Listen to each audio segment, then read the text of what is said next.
it's nice to see the next generation of lawyers coming up and have an understanding for our issues and have an appreciation for it. And the more that we have on that our side, the better things can be. And so, really want to thank you for being here and being open-minded to our cause. So, as she said, I was a lot of things, and I am a registrant. So just be up front with that. I'm on the list just like many of you in this room. So I've learned to deal with it, and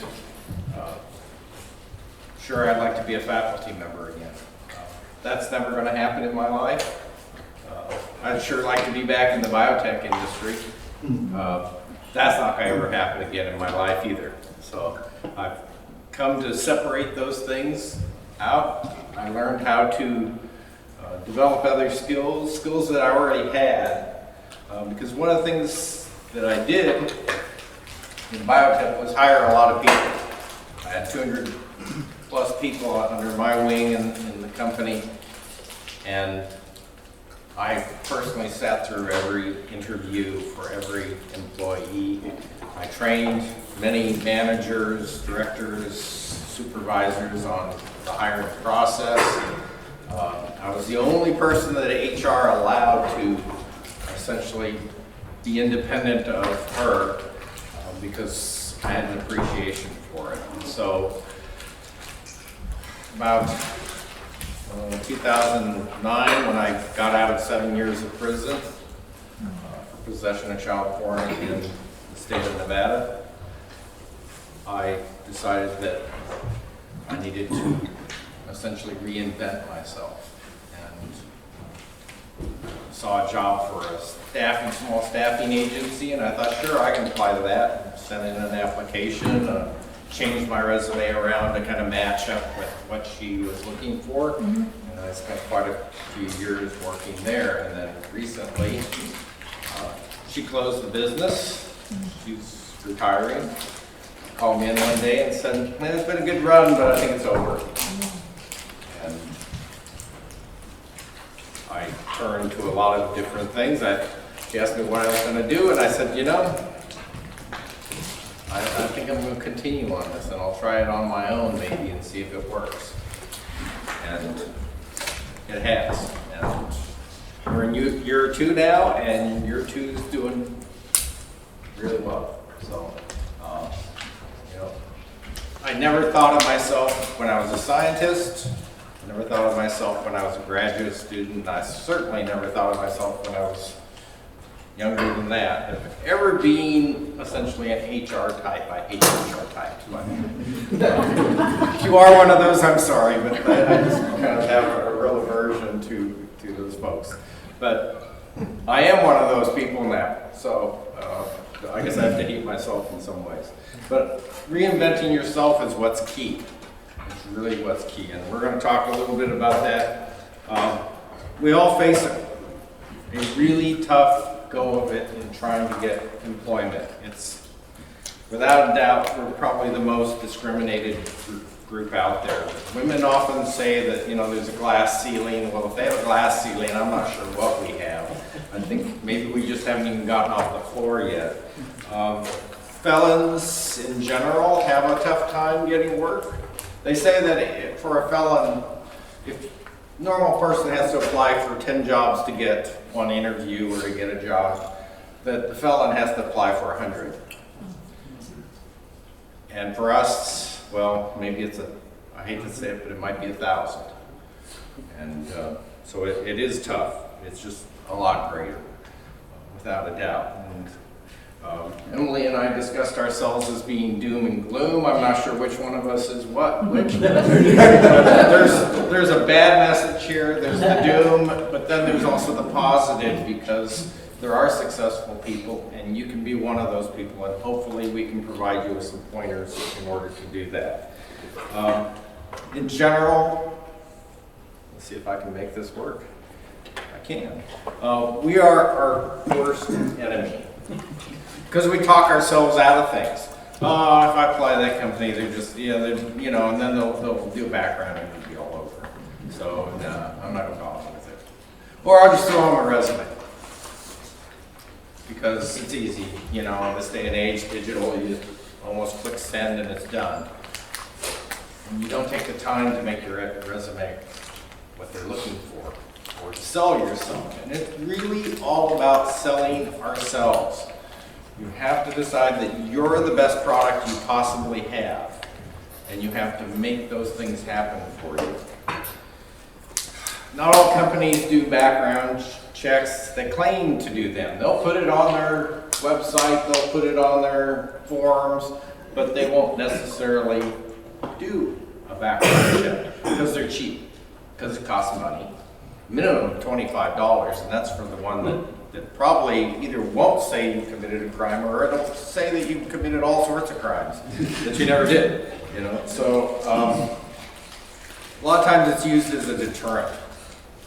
So don't think just because they say, you know, you must pass a background check, that they're going to do it. And the other thing is, what is pass a background check? Does that mean no record, no parking ticket ever in your life? Or does it mean nothing in the last 7 years? Does it mean what? You know, and even though we have laws in this state about not asking if you have any convictions, companies still put it on their forms saying, and on their website saying must pass it, successfully pass a background check. And it's a deterrent. It really is a deterrent. So forget about it. Put your resume in anyway. What's the worst that can happen to you? No! They're going to say no, right? Who hasn't heard the word no here? Okay, yeah, I've heard the word no a lot, okay? So that's the worst thing. Is that so bad? Not a big deal to me. I can deal with no. I recruit people all the time, and they either tell me no or the company tells me no. So what's a no, you know? We have a saying in my business that if you don't submit somebody, you won't get the job filled, and you won't make money. Well, if you don't apply, you won't get the job. If you apply, you at least have a chance to get the job. If I send somebody, I at least have a chance to fill a job. So it's all about getting that chance, you know, and giving yourself that chance. Because without it, it's automatically no. So, where to apply? Mom and pop shops are absolutely the best because they're cheap. The woman that hired me back in 2009 did so because she didn't run a background check. She told me she would. I filled out the form that said she was going to do it, but she never did. Or I know this for a fact, I would not have been employed there for as long as I was. But she failed to do it, and so you sneak in under the wire, okay? Yeah, you're living a lie of sorts. Because I didn't say, I just didn't fill in the box that said, do you have a felony background? I just didn't fill it in. So I didn't lie, you know? If you don't ever ask, if you don't ever prove it, then in my mind, then it's not such an issue. But anyway, you have to at least try with the mom and pop shops. Really the best place. Large companies have policies. Coca-Cola has a list. I know this because I work with Coca-Cola. They have a list of all the various crimes you can commit and whether or not you can do X or X. If you have a DUI, for example,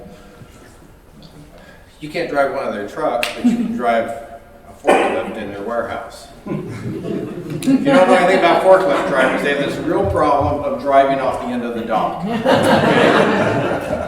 And so that's kind of crazy. I could drive, if I had a DUI, I could drive their forklift, but I can't, and they won't hire anyone with a sex offense. Okay? Assuming they run your back. Now, if you work for a temp agency that fails to do what Coca-Cola tells them, and that's to run the background, you might sneak in the back door. But you're not going to get in going through the front door into Coca-Cola if they run your background. It's just not going to happen. That's the way they work. So large corporations tend to have policies and things that are restricted to us. So, you know, and Emily always argues, she disagrees with me on this, but if they ask you, and then we have rules, and she's going to talk about in this state, but if you're from out of the state, or you find a company that's still violating the law at this point, and it asks you if you have any felonies, and it's older than 7 years, say no. Okay, that's. Now, some people, if she says no, you have to be honest and say. I'm an attorney, I cannot advise you. But I'm lying for the lawyers. As a recruiter, I'm going to tell you to say no, because the background I get on you can't be past 7 years. And if they do, and they confront you with it, well, then you need to talk with somebody like him. Okay? Well, and then there's not much that we can do. You lied on the application. But anyway, my opinion is go ahead and tell them and go for it. In terms of job boards, Career Builder, Monster, those boards are expensive. And employers don't like to pay a lot of money on job boards. Per month, they're going to cost them someplace on the order of, $400 plus. And so they just don't want to pay the money. And so what you're going to find on Career Builder and Monster are the big companies that have money, and those are the people that have policies that might prohibit you from getting a job. And on the smaller boards, like Indeed or ZipRecruiter or iHire, they're cheap, that I can put a job on there and I can advertise for just a few days for, essentially $15 a day or less. You're going to find that those boards might have some of the smaller shops that may not, because they're obviously cheap, because that's where they're putting their job. They may not put the money into doing the background check. Can you run that again? Indeed and ZipRecruiter, ZIP. So there is a job board that's felon friendly, and it's from felon specific. It's called 70million.jobs.com. You're beating me to it. You're beating me to it. We'll get there. Okay. Yeah. What's the difference between a background check where you're still already having to do with school or your name? And, We'll talk about it. Yeah. I'll talk about that. When we talked about it. Can I ask a question? Can I ask a quick question? Yeah. What do you do, and maybe you can answer this, what do you do in response to if they hire you and they don't run a background check, and then say you're doing really well and then a year later you have someone from the community that comes in and then they fire you because of their image? Can you go after them as a result of that? So unfortunately, that is totally legal on the company's behalf. Even if you're honest with them? Even if you've been honest with them, because California is an outlaw state. Right. Yeah. They can, California can get, as an employer in California, you can fire somebody fairly easily for almost any reason. If you're in Nevada, which is even easier to fire somebody, I can decide I don't like your hair today, and you're gone. Yeah, and yeah. So it's being gone. Getting rid of somebody is very easy in many cases. Some things that I'd like you to consider, not on there. There's a group out there called Chrysalis. They're here in LA County, and each county in the state, for the most part, has something like Chrysalis. Chrysalis is a great organization. They help people, primarily the homeless, but they help anyone get a job. And I like them because I was a volunteer with them for a while, and there was a gentleman there who helped me get a job when I left my company. And starting out as your own independent, it's tough at first. And so you look for like temp jobs and things like that. And I was facilitating with them and helping people get jobs.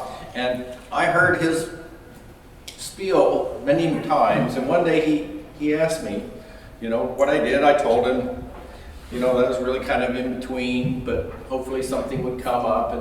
And he said, well, do you have a criminal background? Because I was helping with one of the criminal background classes. And he said, I said, yeah. And he said, well, what do you tell employers when they ask? And I went through what I thought was, you know, kind of invasive, and I was hemming and hawing kind of like I am now, and I just, you know. And he said, you need to go home and work on that. Okay, you need to get a line. We'll talk some more about that here, selling yourself, in a moment.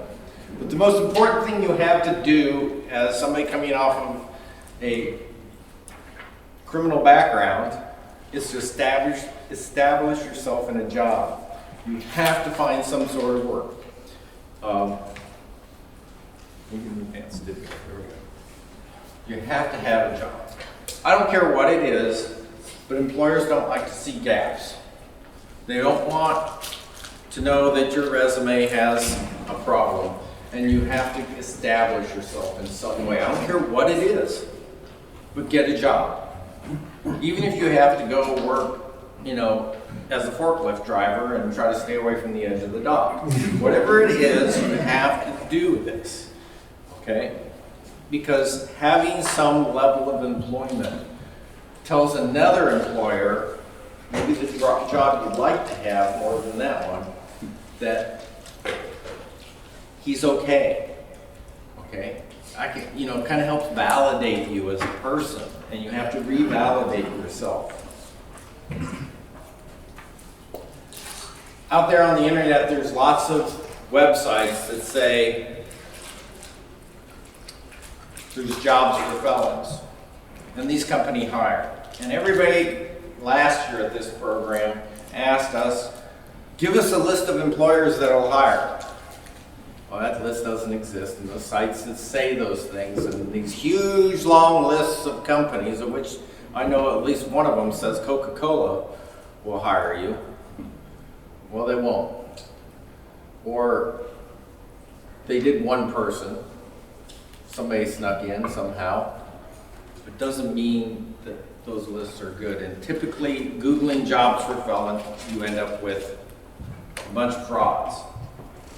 Now, Indeed, if you say felon friendly as your search term, they will actually show you jobs in which the person has posted it and said they are felon friendly, okay? And that's a pretty good deal. Now, are they friendly to people that are 290s? Well, maybe, maybe not. But I'll go back to the thing. Have you ever heard the word no? What's the worst that can happen to you? If you apply to an agency, through an agency, a job staffing company, go to the smaller ones. A lot of times in the staffing industry, it's a competitive basis. You have Kelly, and you have Aerotech, and you have the big boys out there trying to hire people, and you also have the smaller independent companies that are trying to fill the same job. If you can find the same job offered by a different company, and typically you'll have to go to a different website, search engine, like Indeed or ZipRecruiter to find those. Apply to it that way. Because those companies may be not wanting to do the background check. They may be willing to overlook it because it's a tough business. The profit margin is small in the staffing industry. And so if they can make it happen and get the fill and get money, sometimes they're more money motivated, like my ex-boss, who didn't always run backgrounds, even though companies demanded that she did, because she wanted the fill, she wanted the position, she wanted the income off of it. And so sometimes their money motivation is more critical versus somebody like Kelly or Aerotech or any of the other big companies, Lab Support, on down the list. They're not so money motivated, and they have corporate rules, and they have audits, and their paperwork has to be all perfect, and the small company may be more willing to talk with you. 70 million jobs. There's lots of websites that say they will help you, have things that will help you get a job. 70 million jobs was started by Richard Bronson, and he's in it for the real purpose of helping people rather than not helping you, okay? Or just having a website on which they can collect money for number of hits or whatever. So that's a good option. I monitor it just to see what's on it, because, you know, frankly, I still have that hope that someday I can go back to doing what I did, but, you know, chances are at my age that's not going to happen. But that's a good place to take a look, and you know, I would definitely encourage you to monitor it as well. It's a little hokey as a website. It's kind of, in terms of quality of a website, it's not the best one out there, but it is, you know, it does have jobs, and they will send you updates, and they'll keep you apprised of anything that might be in your ballpark. So is that your feeling back there? Yeah, and they'll also send you text updates. They not only email updates, but they'll also send you text updates. So if you can't access the internet and you have somebody that wants to sign you up, and you have a phone number, they will send you phone updates. Yeah, it is a little hokey, but I mean, it's fairly decent. Yeah, it's a good place to take a look. So really what it comes down to is selling yourself. I told you before, you're your best product you have. You are your best product. You have to come to that realization. There are action words that you should use in your resume. Do not use your old job description where it says, you know, that you will be, you know, administer such and such program. Well, what does administer mean? Administer doesn't mean anything. And especially if it's in the kind of the tense that's not the past. The past is always a better tense unless it's your current job. But to say that you did things, and I think I have the list. No.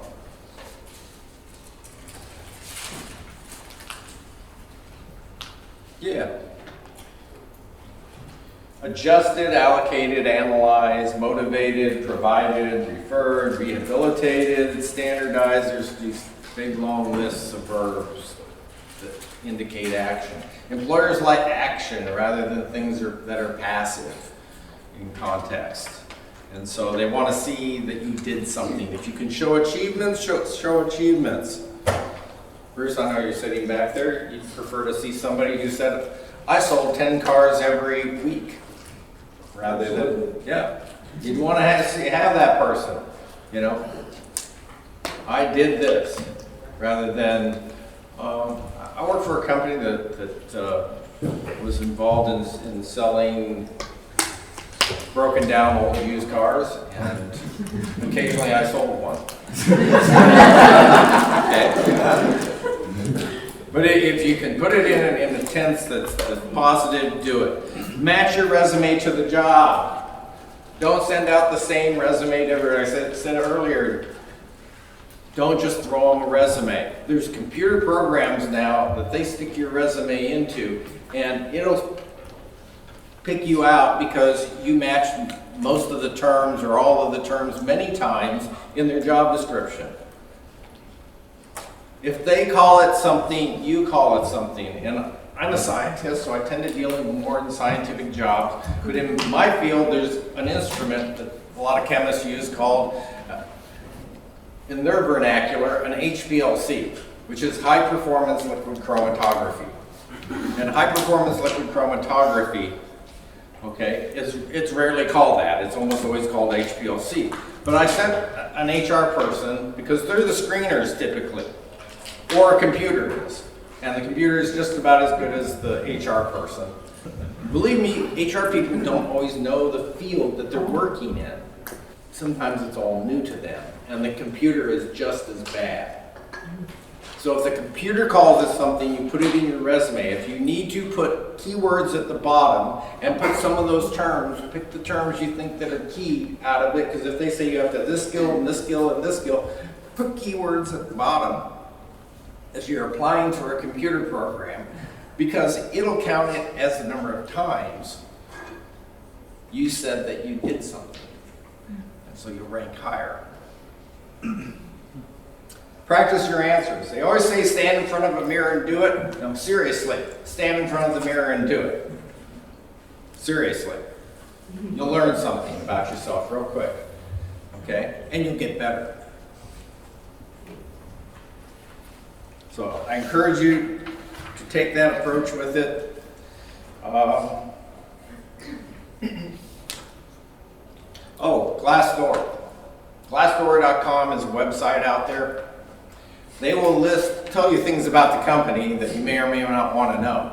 But they'll also, because it's like the Yelp for companies, okay? People that are unhappy post things. People that are happy don't post things. But what they do have on there is interview questions. And very often managers have a question they like to ask, okay? Whether it's, tell me about yourself. Or, these are the ones that just blow people's minds. Or, why do you think you're qualified for this job? Or I had a manager who likes, if I had 10 of you, what makes you different than all the others? Okay, so now you got to sell yourself on something called soft skills. The soft skills are great. And this is where the guy at Chrysalis helped me. Because what he would do is stand up there and say, you need to be able to have a spiel. Because at the end of the interview, the guy's going to say, do you have anything else you want to ask, or do you have anything else you'd like to tell me? Unless he's really done with you and you're just going to go out the door. Okay? You're going to give him your spiel. And your spiel is, yeah, I believe that I'm the best employee for this job. And the reason I believe that is because I'm adaptable, I'm friendly, I am flexible, and I'm a great listener, and I'm good in difficult situations. And he's going to go, oh.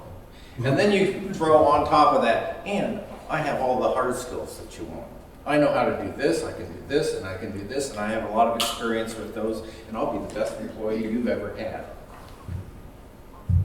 And if you can stand there and tell him that,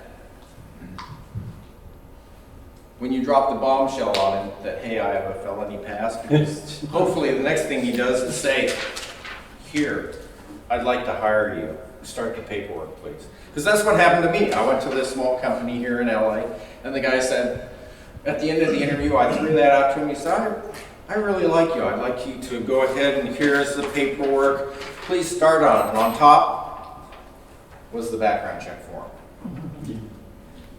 And I thought, crap. This guy at Chrysalis taught me to not only have my soft skills, hard skills speech ready, but to have my speech ready for my background. And I said, you know what, there's something I need to tell you. And that is when I was younger, not by a lot, but younger, some 18 years ago, I downloaded child pornography. And I'm not that person. I'm not the person that did that. The person in front of you today is not that person. I've learned a lot about myself, and I've learned a lot, and I learned the harm I caused. And I can tell you this, I will never do that again. And I will be the best employee you've ever had.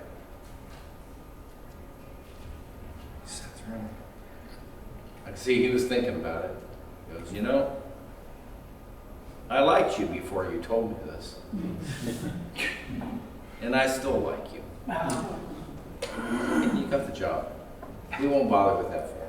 But I thought you said to stay away from admitting that you had. No, no, stay away from admitting. Okay. I'm going to tell you, do not, I've had this argument with people, and I still believe I'm right. That is, you don't tell them up front. You want, the whole process of getting a job is to get a resume in and get the person to call you or ask you in for an interview. Is to get that interview. They don't know you. If you drop that bombshell on them right off, if I came in here and you don't know me, and I said, yeah, I murdered somebody 6 years ago, what's your opinion like of me? But if you get to like me first, and we become acquainted with each other, and you think you have a pretty good feel for me, then the chances are that you're going to like me enough that you're going to say, yeah, I can overlook that. My gut, you want that person to go with their gut feeling. gut feeling is that you're employable. So you get the interview, you get the job offer, and then whether it's on the phone, if the guy calls you, HR calls you and says, yeah, we'd like you to make an offer, I'm gonna send you the forms, call the hiring manager and tell him on the phone. It'd be best if you did it face to face, that's your best shot, but talk to it. Don't talk to HR. HR has policies and they'll never know that. Talk to the manager who's wanting to hire you. Okay. Get hold of that person. So it's better than to be forward about it rather than after you fill out the application and paperwork and then they come back, right? Right. No, you don't want them to come back to you and say, hey, we found this out about Right. you. Okay, because now you were deceptive. Okay? You want it before that paperwork goes back into them.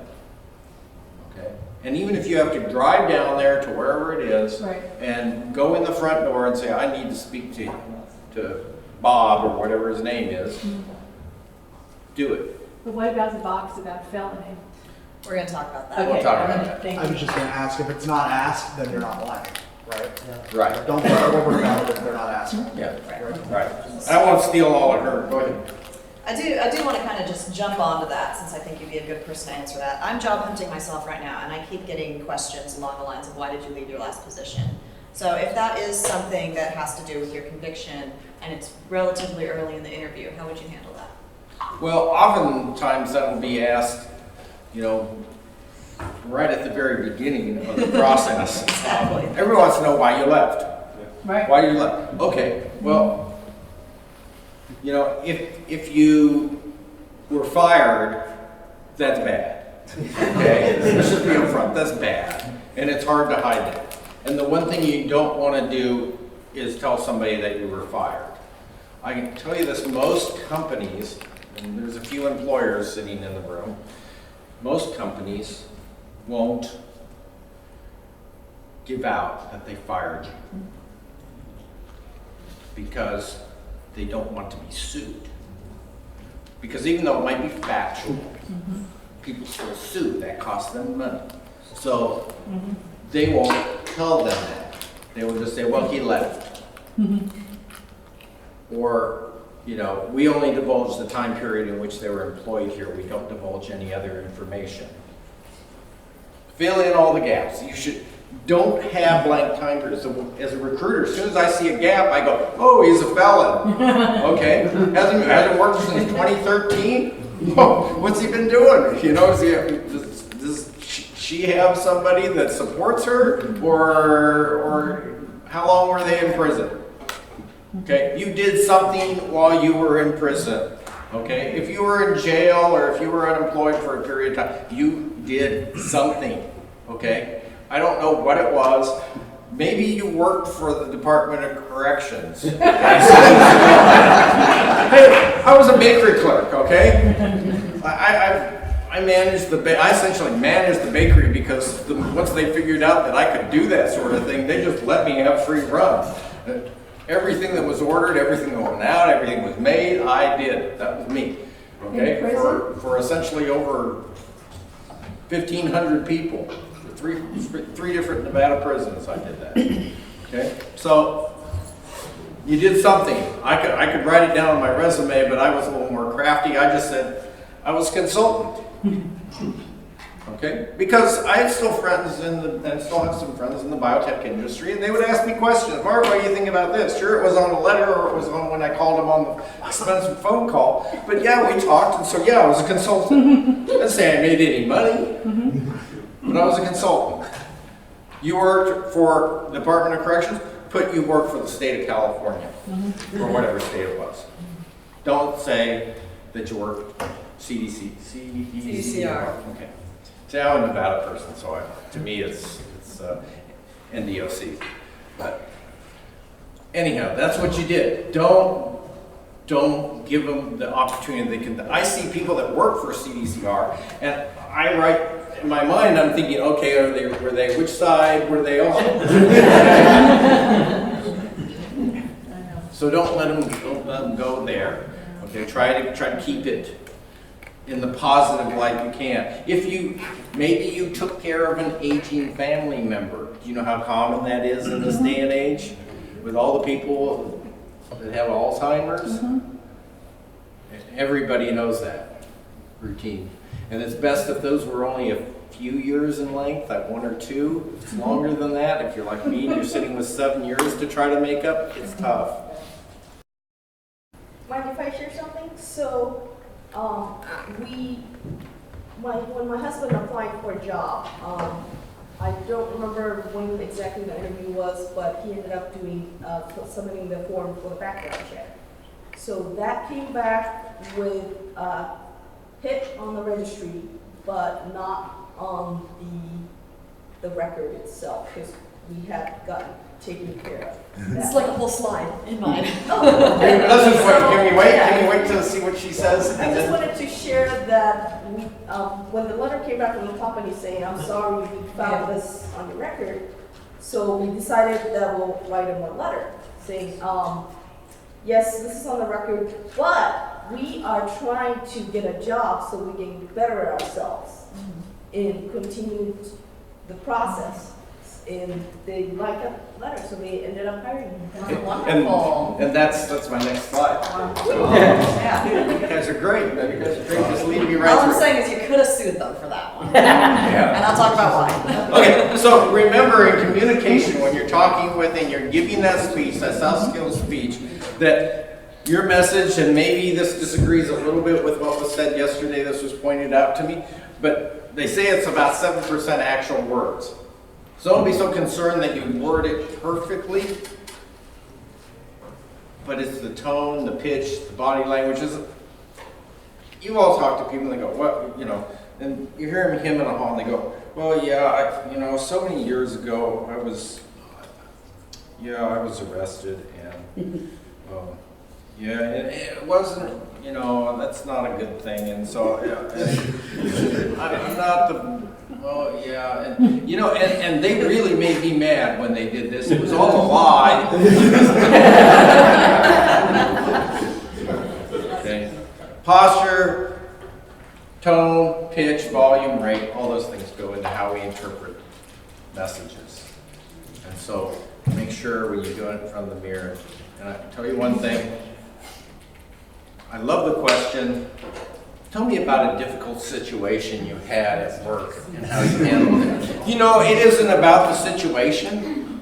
That question is never about the situation. What it's about is to see how you still react. Do you still get angry? Well, yeah, there was this lady and she worked with me and, I had some real problems with her, and, in the end what happened, it all worked out in the end, but, it's, and you're obviously getting mad just thinking about it, okay? And they don't want you. You're not gonna get the job. Okay, same thing as if you express your criminal background and you still get mad about it. You have to be neutral about it and show that you're expressing remorse. Okay, your felony letter. Thank you for bringing that up. And I have a handout, and I don't know if I have enough for the volume of this room. I really didn't expect this many people. But you're going to have a felony letter. Just a quick question. Maybe I was lucky, but I started out by trying to find somebody that I knew or my family knew, an old debt that was owed or anything. And that worked out pretty well. And then they already knew they wanted to hire me. Right. And then it was don't ask, don't tell. Yeah. So we're going to kind of come to that here. Okay. So your felony letter. This is a letter that you write. And it's on the back page of this piece here, which is where to find work and some suggestions. Okay. With what has seemed to work at times for people. And on the back is what I call the felony letter. And you have this ready to go at the interview. Because after you tell them your soft skill, hard skill, and after he says and gives you the job offer, or maybe this is something you take when you get the job offer and you can't speak to the boss, or you talk to the boss and then you hand him this letter. And it essentially says, in January 2000, that's pretty close to when I was convicted, and you tell them what it was. I served so many years in prison. As a result, I have come to learn a lot about myself. You can reword this, but it gives you a couple examples on how to handle it. And hopefully that combined with your speech. This guy now, even if he decides to run your background, might go, because he remembers you, he remembers your speech, and he's got this, and he's got this other one sheet of paper. He's got all this, and he's got this. Plus his mindset, I like this guy. And hopefully this piece of paper that has your background on it is something he's willing to overlook. Also, you have that letter ready because if you apply, you decide you want to apply for Coca-Cola or IBM or some big company, and you don't get any action. Nothing.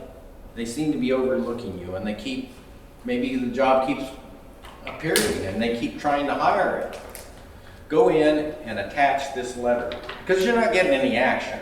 And one or two things has happened. They've either Googled you or they're just not paying attention to you. But either way, you're not going to get hired. So it's never going to hurt to attach this to your computer file in their database. Because if nothing else, it'll click in their database as this is something new's happened with this person. So they'll go in and look at you. They'll see this and they'll go, oh yeah, we did Google him, because they'll have their notes in there. And they'll go, well, that's interesting, you know? So he's being right up front with us about it. He's honest. Honesty's valued in the workplace. Can't tell you how much that is. It can't hurt you because you're not getting a job with them at this point. So you may as well give it a shot. Give it a couple of months and then attach that. That's just a suggestion to you. I really encourage it. Now, employers can Google you for the purpose of just seeing if you have a Facebook page. So I put in John Smith. And lo and behold, up pops your criminal record right there in front of me. Well, she'll tell you on the legalities of that, but I can tell you, I love this terminology that was used at the what we call LARP, LA Regional Reentry Program. They have an employment committee, and this woman said this line, and you called it Implicit bias. Implicit bias. So we have the legal term for it. You can't unsee what you've seen. So when I see on there, when I Google you to try to find your Facebook page or whatever social media things you might have out there, and I see your criminal record, I can't unsee it. And that's just something that we have to deal with. Your best shot in all of this is to become an independent person. And that can be as simple as just going to an employment agency and saying, hey, I have these skills, you have this job, I'd like to do it as a 1099 contractor. A lot of times with 1099 contractors, they don't background them because you're not going to be on their insurance. Most staffing agencies love 1099s because you're not going to pay for their workers' comp, you're not going to pay for their Medicare and Social Security. You're going to be paying for it, so you're going to lose about 10%, but there's some tax benefits to being an independent. And so sometimes it can be very offsetting in that regard. So I encourage you to think about being a 1099. I also encourage you, because it's the best way for most of us to make a living, and most of the people like Frank and the others that are being successful, cameraman shaking his head, are independent people. They've developed their own business. They've run through their own. They've capitalized on their strengths, their hobbies, some aspect that they've done. I'm a scientist. I'm not an HR person, but I certainly am doing an HR job. And I have a company that I think, at least this year, is being very successful, and I hope it continues. But that's what you have to do. You find something that you did or you do or you like, or maybe you don't even really like that much, but you can do it well. And you can do it better than somebody else. Or maybe you have a unique thing. I can tell you this, if you know Ruby on Rails, which I don't know Ruby on Rails, it's a tech thing. I'm not a tech recruiter, I'm not a tech person at all. I couldn't even get this thing going this morning by myself. But if you know Ruby on Rails, there are lots of companies in Los Angeles that would love to have you. And I assume that's probably true in a lot of the other major marketplaces in LA, because those are people that make websites, or at least that's my understanding of what that's used for. I thought it was some kid's train set or something, Ruby on Rails, I don't know. But anyhow, I would encourage you to go that way. Find something, reinvent yourself, go back to school, take a class, volunteer with a business that you think has things that you can do, and take that avenue, because that's really where it's going to be all about for you. There are some websites out there. Can I ask you to hold for just a second? There are some websites out there that can help you. There are bad websites too. There are pay sites that won't show you anything unless you pay. And some of the ones I've listed down at the bottom, they will charge you some money if you want to advance your level upwards. But you can find work through these sites. Mommyjobs.com I don't like. To me, it's just a level above a scam, because a lot of their jobs are just things like stuffing envelopes, mass telemarketing, things like that. You don't, unless you really like to talk on the phone, don't go into telemarketing. They expect so many calls per hour, and you will just burn up your phone in no time at all. There are some things like virtual vocations, Upwork, FlexJobs, remote. I take work through these websites to recruit. And they have writing, they have translation people, they have a variety of people that can do all sorts of things. You know, they're asking for work, and they trade work. And the fees aren't as good as if you employed directly with them, but you can make money. And that's on this sheet here. And if you don't get one of these sheets, please leave me your email. I'd be glad to email you what's on those 2 pages. But those are real possibilities, and I encourage you, that's our best chance at employment. And maybe you don't think you have any other skills, but you have some skills that are really valuable. Once you do that, you can start, because you're going to start being more and more successful. And that's the way I started. I started with one client, I did one job, and then I got another job. I got another job, and then one of my former employers' companies called me and said, "Mark, can you do this?" I said, "Sure, I can do that." And so I did their jobs. And then another company called me and said, "Mark, I heard that they're out of business. Can you do this job?" And I said, "Sure, I can do that job." And so now I got 3 companies that are sending me jobs. And pretty soon I have more work right now than I can do by myself. And I'm not willing to employ anybody else because I'm cheap. And because I don't want to, I don't want to 1099 anyone, and I don't want to share the money anyway. So, but anyhow, you'll be successful. And you can get a business license. Do it the right way, get your business. I didn't know you had to have a business license to be a consultant in LA County. In Nevada, you don't have to have one. Here, you have to have one. And so I paid fines on my income for the first year because I didn't get a business license. Now I have a business license. I filed a DBA because the first checks I got came to Mark Judkins Consulting Company. Hey, that's cool, let's go to the bank. Here's $10,000 in checks. Oh, you won't cash them? Because that's not me. What do you mean it's not me? It's got my name. No, they won't cash them, they won't deposit them until you have a DBA, until you have a business account.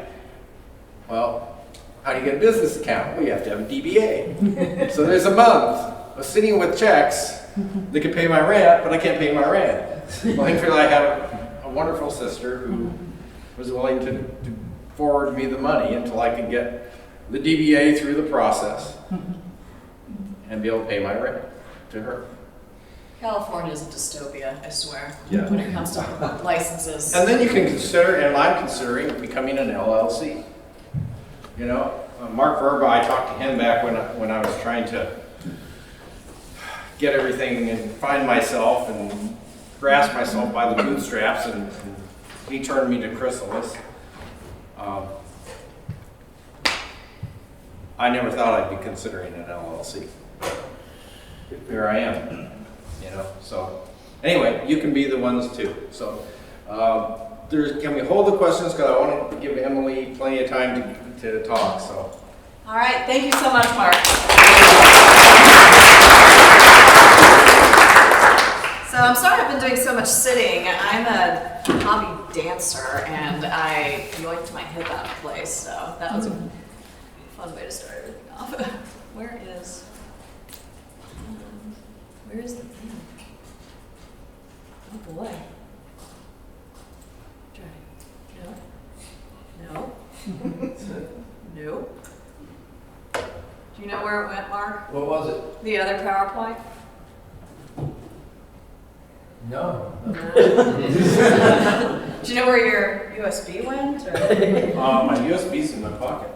Did you put it on here? Is it the same USB? Yeah. All right, so this is an adventure. Let's see. Was it on this USB or the other USB? It's on this one. It's on this one.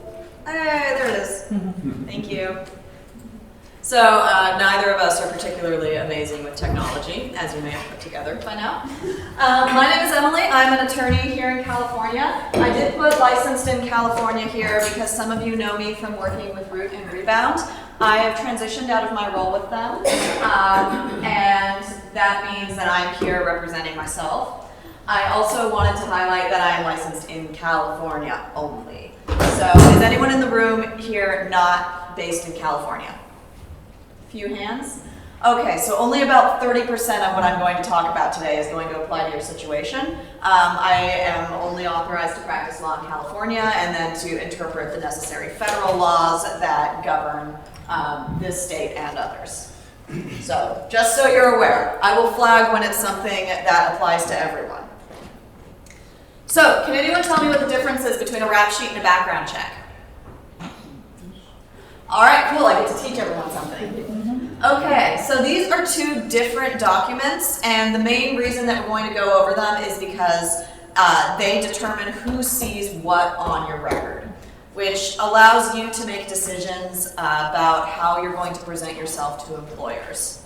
So there is going to be a lot of bad news that I'm going to give you today. There's going to be some good news too, but generally the way that I think about it is that the more information you have, the better strategies you can make.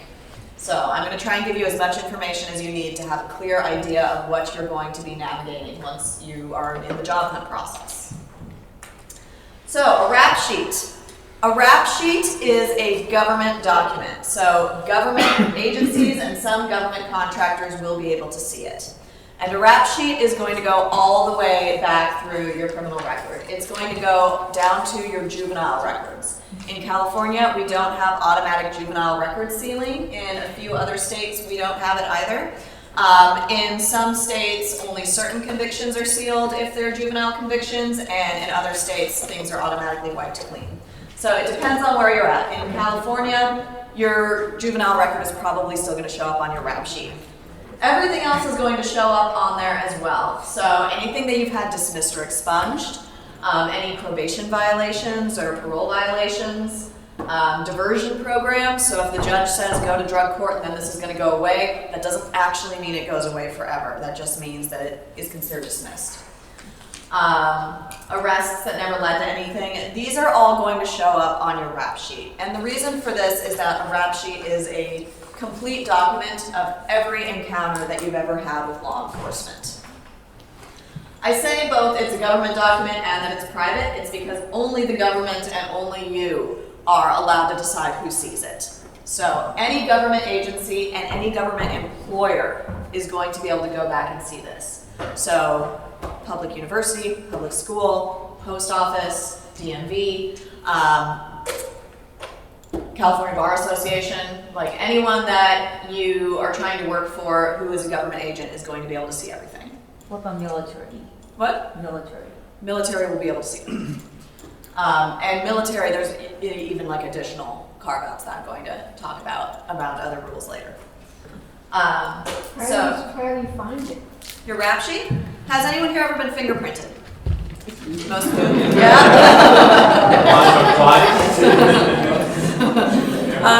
So that's, if somebody is fingerprinting you, or if you go and get your own fingerprints done, that is when you know someone is accessing your rap sheet.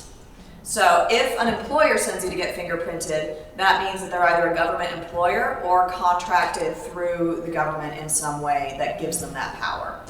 So if you want to get a copy of your own rap sheet, which I highly recommend, you can do that at the Public Defender's Office, you can do that at most universities. Southwestern Law School probably has a live scan machine. UPS has one, PostNet has one. And the reason I recommend that people get copies of their rap sheet is because about 60% of them have mistakes on them, and those are fairly easy to fix, but they never work out in someone's favor. One of the big ones is other people's information will show up on someone's rap sheet, so especially if you have a really common name or show the same name as a parent, then things can show up. Another big one is that the same conviction can show up multiple times. So. How much does that cost? The rap sheet, if you are low income, you can apply for a fee waiver that covers the $25 government fee. If you go through something like UPS or PostNet, then there's also a vendor fee, and that usually costs around $25. So for a copy of a rap sheet, if you don't qualify for the waiver, it's usually between $50 and $70. Is that live scan? Yes. Okay, just what does the Yep. title? Yep, it has the title live scan. Yeah. And I think LARP sometimes does that for you as a service. There are also live scan fairs that are put on by local, like criminal justice nonprofits, where people can go get their live scan done for free. So I know that at Root Rebound they do it as well, but we mostly do tribal clinics up north. That is different than a background check. Oh, and a rap sheet, because it covers everything, is going to include your registration status as well as your compliance with that registration requirement. The background check is way different and way more limited. And this is what private employers are going to see. If you decide that you would want to work at Amazon, or that you would want to work at Google or Uber or anything that is a private company, this is what they're going to use. What this is that they will go to a third-party company like Checker or Equifax, and they will pay that company to produce a report on you. And because this is a commercial transaction involving private information, it is governed by national laws and it's governed by state laws. So national laws cover some of your basic rights, like you can't have a background check run, you can't have it surprise run on you. You have to give consent. You have to check off a box that says I'm okay with the background check being run on me. You are entitled to get a copy of the report if you ask for one. And I'll go into that in a minute because you definitely should. And then you're entitled to a 3-day notice period after they get a copy of your background check so that you can correct any errors. A background check has much more limited information that you can show. So a rap sheet is an entire picture of somebody's criminal record. A background check is like looking through a keyhole. You only see a little bit, and it's a very limited in terms of what kind of information can be revealed. So if you have any convictions that have been expunged or dismissed, they're not going to show up on the background check. Is that the same as a 1203.4? Yes. So that won't show. Oh. Right. Won't show up on private background check. Always going to be on the rap sheet, not on a background check. Dismissed convictions, 1203.4, 1203.4A, PC 1000, if anyone's familiar with those won't show up. Anything you went to a diversion program won't show up. Arrests without disposition won't show up. If anything that's over 7 years old is not going to show up.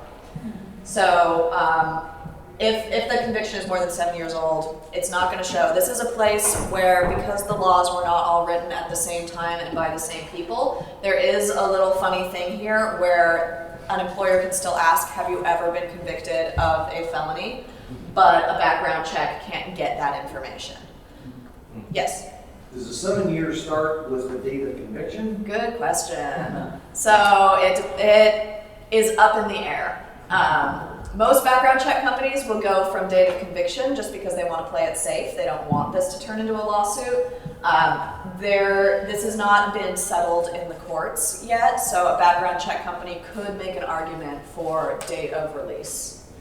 But if you've been released for more than 7 years, then there's absolutely no way it should be showing up. If you're in that in-between where the conviction's older than 7 years, but the release is more recent, then that's one of those fuzzy, you could fight it, it's something that could be sued on, but not, it could go either way. Is that a state or federal? This is state, 7 year is state. So California's kind of unique. It's one of the few states that does have a 7 year rule, but it's not the only state. So check with your state's laws regarding if they have any kind of time frame on when things can be reported. You say release date, like the end of probation day? Yes. End of custody, whatever is considered custody, which can be, is another thing that can be fought over. Is it release from parole or release from prison? So that's basically everything in there falls into, you hope that everything is more than 7 years in the past. Are you going to talk about the Fed side or this side? This is state. So you won't discuss the Fed side at all? The Fed side, there is no time limit. Yeah. The Fed side still has, no dismissed convictions, no diversion programs, no arrests without disposition. But there's no 7 year rule. Background check is... So if you have a federal conviction, it's going to be on there forever? Yes, there's basically no way to clean off a federal... Well, for a background check? Yeah. A background check that's more than 7 years old, or a federal conviction that's more than 7 years old shouldn't show up. Okay. I'm just saying that the 7 year rule only applies in California. So, is that... Because everything gets really complicated in background check law because there's so many different governing laws. Yeah. How do you obtain a copy of your background check? And is it something different with each company that does these? Or? No, it's really straightforward, finally. Something that's really easy to answer. When you get a copy of that form that you have to check off to give them authorization to run a background check, by law they are mandated to give you the option to request a copy upon when they get one. I've done that. I've never received You've a copy. never received a copy? Yeah, ever. And you've... Okay, well I've that's a gone problem. through That's illegal. Yeah. You I've can gone sue through based that. on that. That is something that you can report to one of the governing government bodies. So the Equal Employment Opportunity Commission covers things nationally. In California, we have the Department of Fair Employment and Housing, and you can tip them off to the fact that the background check company is doing things illegally because you are required to get a copy if you request it up front. Yes. Can I just share something that I did? The same thing happened to me. I requested it and did not receive it. So I contacted my state assembly person and they requested it. Oh, cool. Good. Nice. Good to know. And for the record, I don't have a record, but I did request a copy of my background check, and I never received one either. And I assumed it was because they were to send me a blank sheet. I'm sorry, what?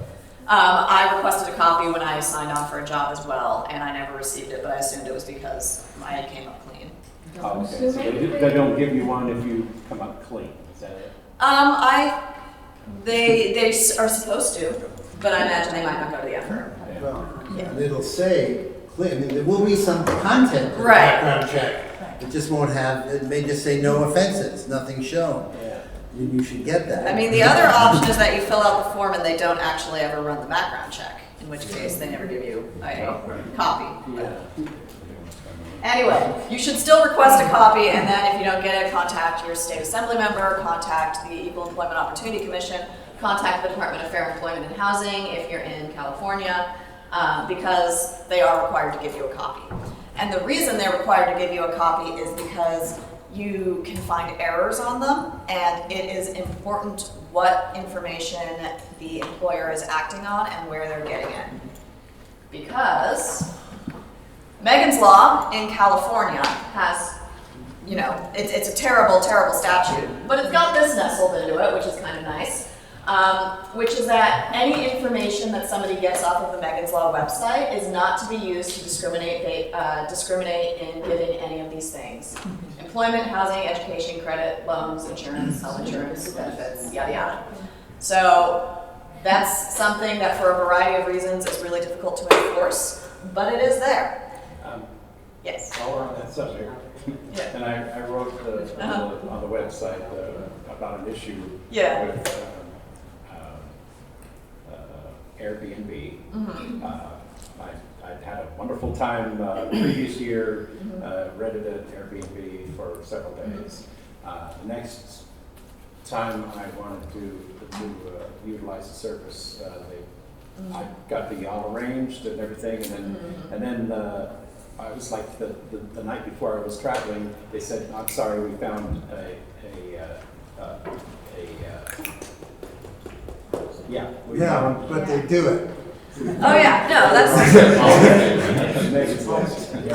so this is where it gets a little bit difficult because it's difficult to prove that someone did it based on Megan's Law information. They said it. I mean, Oh, in that case, no, freaking go for them. Like it's it might have been a bit too long, but that's a clear violation of the statute.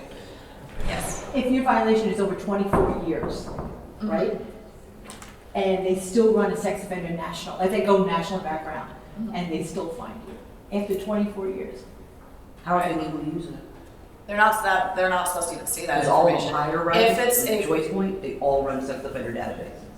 Every one of them. Well, here's the thing. This is why I'm going to get into kind of the fine line here, and that is that you need to know the difference between your conviction record and your registration information.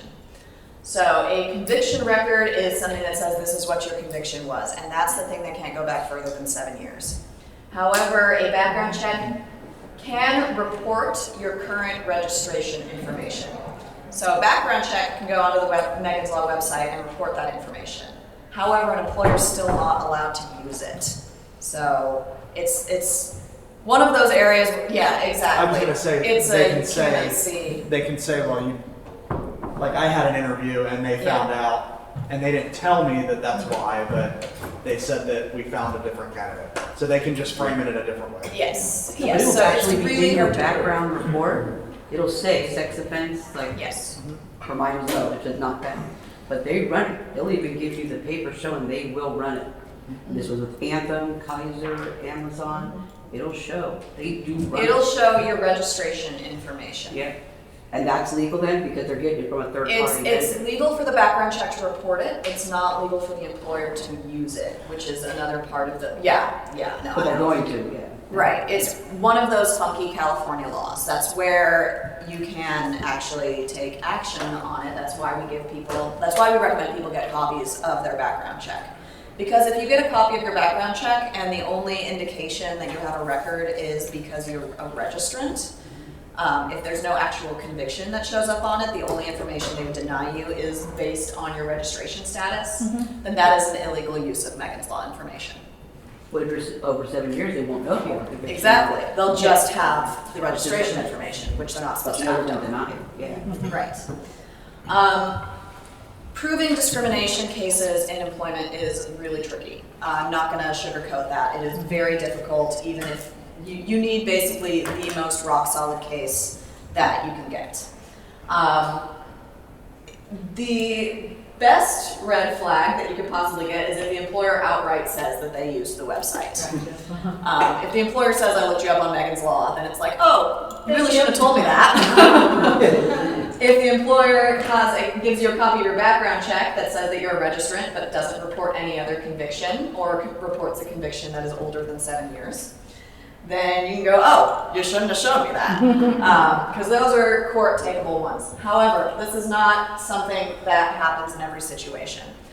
Generally, employers often get around these anti-discrimination rules by saying things like, oh, this person wasn't a fit, we went for a different candidate, we found someone with more experience. There's only so that there's the way the law is written, and then there's the way it plays out on the ground. And that's where it's so important to get those soft skills, like where'd Mark go? There you are. That's where it's so important to get those soft skills, like what Mark was talking about, because things like, it can cut both ways. You can have a employer who is required to run a background check, and then because they really like you, they just tell you not to fill out the form. You can also have an employer who's, looking to discriminate against people and finds ways to get around the law by saying things like, we found a different candidate, or you weren't a culture fit. Can I share something? Where I live now, I live in a very small town, and I worked in politics prior to my conviction. So a lot of times what happens with me is I will go into an employer, and they know me, and so they don't care. Right. They're just not gonna hire me because it's a small town and they know about. Right. They know about it. Yeah. So there's nothing to disclose, there's nothing to hide. I just know not to apply for jobs in my small town because it's a waste of my time. Yeah. That's difficult. I'm gonna hold off on questions for now just because we've only got like 10 minutes left, but I will open the floor back up at the end. So, does this apply to all employers? Private employers, generally the same thing applies to private employers. They can't discriminate based on somebody's registration information. There are some exceptions, which I'm sure you're probably familiar with, is jobs that involve working around children, elderly people, or disabled people. That may just be a straight up law that that business is required to deny you, or might be able to see older convictions. So anything that works around what they call vulnerable populations is authorized to go further back and might have laws that just prevent them from hiring you outright. Not even just company policy, but legislation. Licensing boards. So I'm going to talk very briefly about licensing boards. In California, there's over 50 licensing boards and over 200 professions that require a license to practice, including consulting, which is terrible. We should get rid of all of them. Anyway, licensing boards may be required to deny someone based on their registration. It's changing now. What? It's changing now. It is. I'm going to talk about that. So licensing boards may be required to deny someone a license for a profession that involves duties substantially related to a sex offense conviction or a crime of moral turpitude, which a lot of sex offense convictions fall into. And then an employer can use registry information if they can identify a person or people at risk, in addition to, businesses that include working with children, elderly people, or people with disabilities. For example, I work at a dance studio. There is a little child's play care area where moms who are coming in to dance can drop off their kids for a little bit. Even though it's not a job that requires me to work with children, because there are children who are there on the premises, the employer could probably say that they can use that information because they have young children around. So there are a lot of little finicky things that are going on in the law here, and that's why if you're going to take action based on anything, my advice would be to get in touch with one of those governing agencies and just file a complaint. The worst thing that they do is they ignore your complaint. And then if you feel like your rights have truly been violated and you've lost something really important based on those, then talk with the plaintiff's side employment attorney. Public employers can see everything. If you're denied from a government or government contractor position based on sex offense, there really isn't much you can do. Going back, where was the thing? Okay, so licensing boards. Back to licensing boards. So this is the one that affects people on the registry. So right now there is Assembly Bill 2138, which governs the Department of Consumer Affairs. And the Department of Consumer Affairs covers tons of licenses for tons of different professions. And that includes everything from being a social worker, to a tree trimmer, to an HVAC specialist, to a mechanic. This all falls under this department. Currently, they have to prove that someone's conviction is substantially related to the duties of the job. And there is a presumption in many cases that somebody on the 290 registry has a conviction that is substantially related to the duties of the job, because most jobs involve working with other people. It's very discriminatory. Right now, this bill has just left committee and is up for vote on the Senate floor, and it looks very likely to pass. And this would change the laws around the granting these licenses from substantially related to directly and adversely related. And the licensing board would have to provide a detailed analysis of which duties are being impacted by this conviction. So that's going to make it way more difficult for them to just deny licenses willy-nilly. They will have to actually show that your conviction is directly related to the duties of the job. So is this good or bad? This is good. Yeah. This is good. This is good because this means they can't use things like, oh, well, you can't be a air conditioner repairman because you might talk to other people, right? Or a car salesman or a real estate agent. Whereas right now they just do a general like, oh, you have to talk to other people. You have a sex offense. I guess those are related. We're just going to deny that. Yeah. Yeah. So after 17 years working at a place, I lost my job. Because of the registration. This is 20 years old.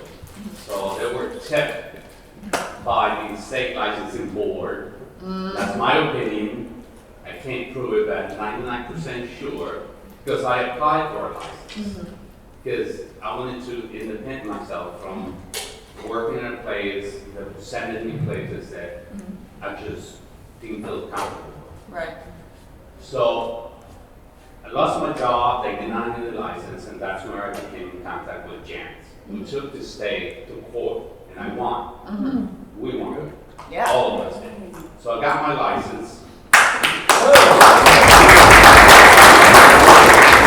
It took 3 years, but it was counted, right? Yeah. It's in construction. It's nowhere near related to any of this, but they still denied me the license.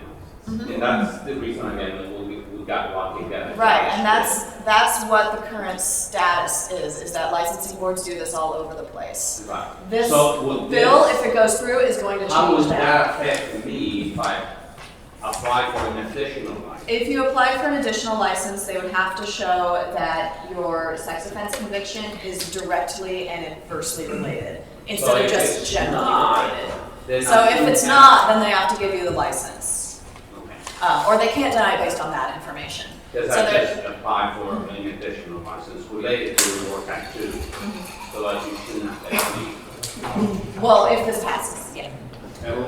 Yes, Marty? Yeah, I was going to say, you said it passed the Senate already? Did this go to the Senate? Is that what you said? Yes.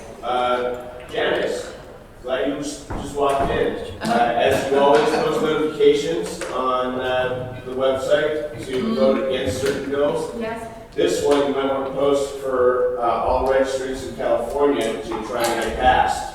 Go into the Senate. Yeah. All right. Yeah, so this is for everybody with a criminal record, but most, as I'm sure you're aware, generally a lot of criminal justice reform leaves people on the registry out in the cold. This one does not. There is no authorization for licensing boards to automatically deny registrants or presume people on the registry are not fit to have those jobs. That is, we worked very hard to make sure that was not anywhere in the bill. So, yeah. Okay, folks, I just want to tell you because some of the schedules are old schedules and didn't get the change. There is free lunch upstairs on the 5th floor. It's free. Salads, sandwiches, drinks, it's free. Thank you. Thank you, Janice. Again, I will ask for like 3 more minutes and then we can take a few questions. Ban the Box. Okay, so who's heard of Ban the Box? Everyone raise your hands. You've all heard of it now. So Ban the Box, this is a law that covers every employer in California with like the exception of law enforcement. Ban the Box delays when in the process an employer can access criminal record information. There are other ban-the-box style laws in other states and in other cities, other counties outside of California. So if you're curious about ban-the-box information, there is the National Employment Law Project that is tracking all of the updated ban-the-box statuses across the country. The way that ban-the-box works in California is that an employer can't access any of your criminal record information. They're not even supposed to Google you until they've given you a conditional offer of employment. The idea being that you get an opportunity to show off those soft skills, give that pitch, to give that pitch to otherwise sell yourself and get them to like you the way Mark was counseling us on. Some regions have additional protections. So if you're in the city of Los Angeles, not only do they have to give you a conditional offer, but then they also have to give you in writing if they're denying you based on your background check. And then this affects all employers with very few exceptions, the exceptions being law enforcement. And then if they require a license for you to work and you were denied your license based on your criminal record, that's kind of a way for them to figure out that that's in your background without actually directly asking you about it. So that is ban the box. I think we have time for like 3 questions before we all break for lunch. Yes? You said on license, what if you want to become an attorney? Will the bar allow you to do that? With a So the bar, I firmly believe the California Bar Association is an embezzlement racketing scheme.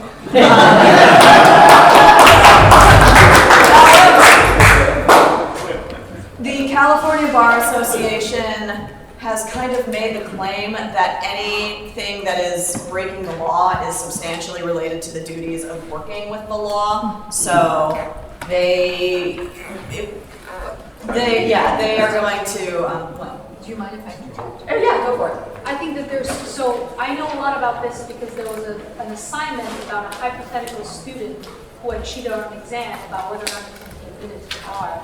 There's a lot of case law that has even people with, for example, manslaughter convictions.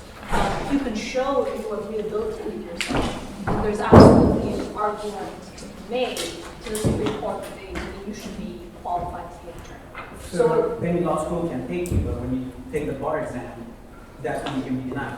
Right, so yes, there are 2 parts to it. So you have to take the test, but there's also a moral character application, and that's when that will come into play. But you can show that you've been released. Right, and if the bar says you don't get your license, then you go to appeal to the Supreme Court to make your argument that you have rehabilitated yourself and therefore should be admitted to the bar. Chancellor Ornstein has done that. So- That's why chance practice is law. Yep, and it is not an easy road, just so that you're aware. Anything that is going to involve fighting a licensing board, especially if you have to take it all the way up to the Supreme Court, is a long road.